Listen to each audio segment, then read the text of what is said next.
समझ में आ गया कि दोनों समाज को जो है ध्रुवीकरण करा के बांट करके अपने राजनीतिक रोटी ये लोग सेक सकते हैं। तो इनके लिए सिर्फ सत्ता पाना, उनको कोई मतलब नहीं है देश से, कोई मतलब नहीं है।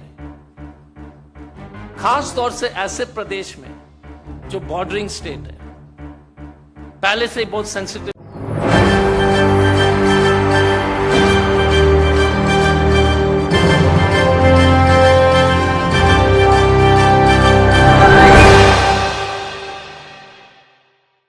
मणिपुर जल रहा है, मणिपुर को बचाइए। मोदी और शाह कहाँ है?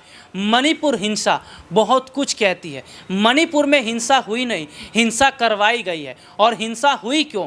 क्या वाकई 2024 से पहले एक बड़ा प्लान तैयार किया गया? मणिपुर धधक रहा था, जल रहा था, गृह मंत्रालय की तरफ से सोचा समझा ही जा रहा था। जब तक टीम पहुंचती है, जब तक काम किया जाता है, जब तक सीआरपीएफ और बीएसएफ तमाम रैपिड एक्शन फोर्स पहुंचती है, तब तक मणिपुर की हालत ख़राब हो जाती है।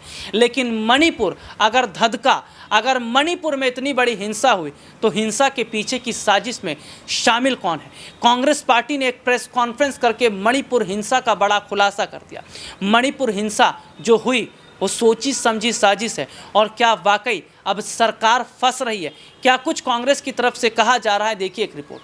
एक उच्च स्तरीय मीटिंग गृह मंत्री जी ने बुलाया, उसमें निष्कर्ष इतना ही हुआ कि निष्कर्ष जो वहां से उस मीटिंग से निकली, उन्होंने एक ही टिप्पणी दी, जो क्योंकि सार्वजनिक रूप से तो ना तो कोई प्रेस कॉन्फ्रेंस हुआ है, ना तो आपको बताया गया, ना कुछ, लेकिन जो वहां के नेता लोग ने बताया कि ज्यादा राजनीति मत करो, अभी तक जो कर रहे थे वो ठीक है, कोई चिंता नहीं है।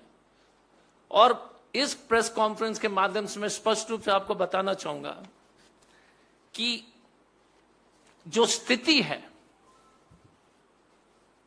मणिपुर में, वो पूरी तरह से भारतीय जनता पार्टी का क्रिएशन है।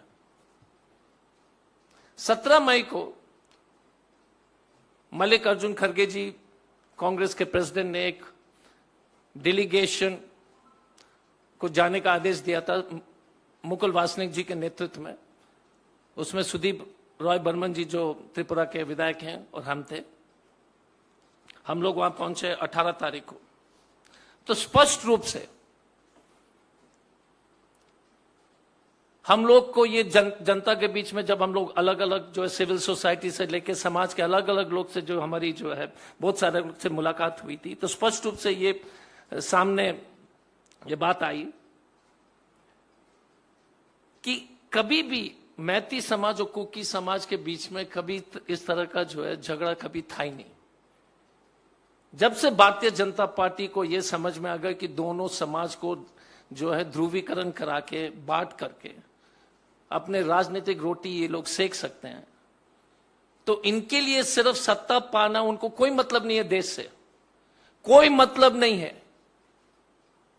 खास तौर से ऐसे प्रदेश में जो बॉर्डरिंग स्टेट है, पहले से ही बहुत सेंसिटिव। तो सीधे तौर पर देखा जाए तो कांग्रेस पार्टी ने बड़ा खुलासा कर दिया। हालांकि कहा जा रहा है कि मणिपुर में जो हिंसा हुई, इसकी जांच होनी चाहिए, और जांच में अगर फंसती है सरकार, तो सरकार से पूछा जाना चाहिए कि ऐसा क्यों हुआ।